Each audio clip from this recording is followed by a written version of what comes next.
William Burke was a small, stocky Irish immigrant who arrived in Edinburgh in the late 1820s and found himself, by chance and choice, at the center of one of Britain's most grisly conspiracies.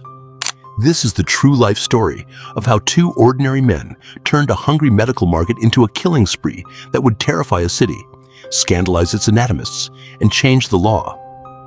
Edinburgh in 1827 to 28 was a city of learning and inequality.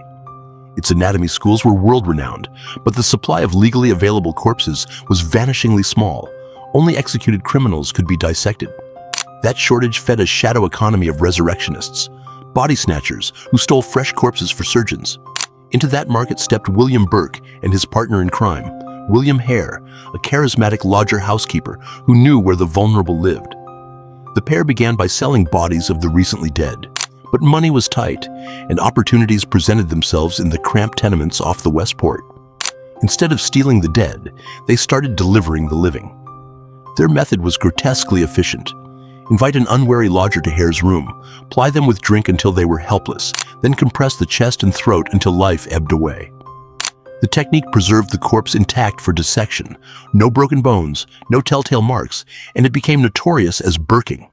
From late 1827 through 1828, they disposed of at least 16 people this way: drunks, beggars, the elderly, and the poor, who had no one to miss them at once.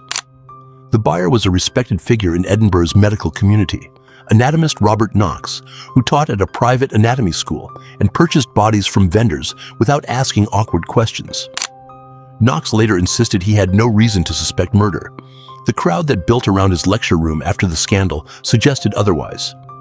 The conspiracy began to unravel when one of Hare's lodgers vanished and her friends pressed for an explanation. Rumors spread through the tight-knit tenement community. Suspicion hardened when a missing woman's relatives demanded to see her remains. A search led the police to Hare's rooms. When officers found that one body was missing and another suspiciously fresh, Hare flipped. He agreed to testify against Burke in exchange for immunity from prosecution. The trial that followed in late 1828 was a public sensation. Hare's testimony described in blunt, casual detail how victims had been lured, drugged, and suffocated. Burke, who denied nothing, was convicted. In January 1829, he was sentenced to death by hanging.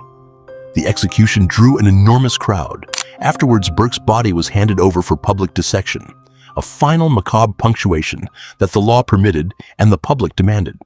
Hare, spared the gallows, vanished into obscurity.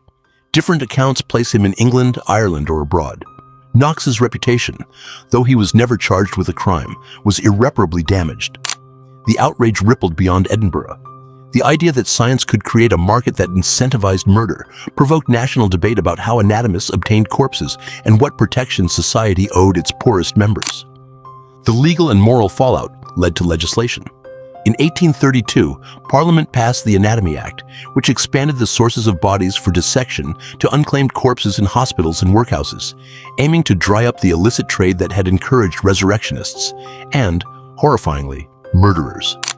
The Burke and Hare affair remains a dark chapter in medical and legal history, a conspiracy born of poverty, a medical marketplace that turned a profit motive into motive for killing, and a city forced to confront how the needs of science, the vulnerability of the poor, and the hunger for spectacle could combine to deadly effect.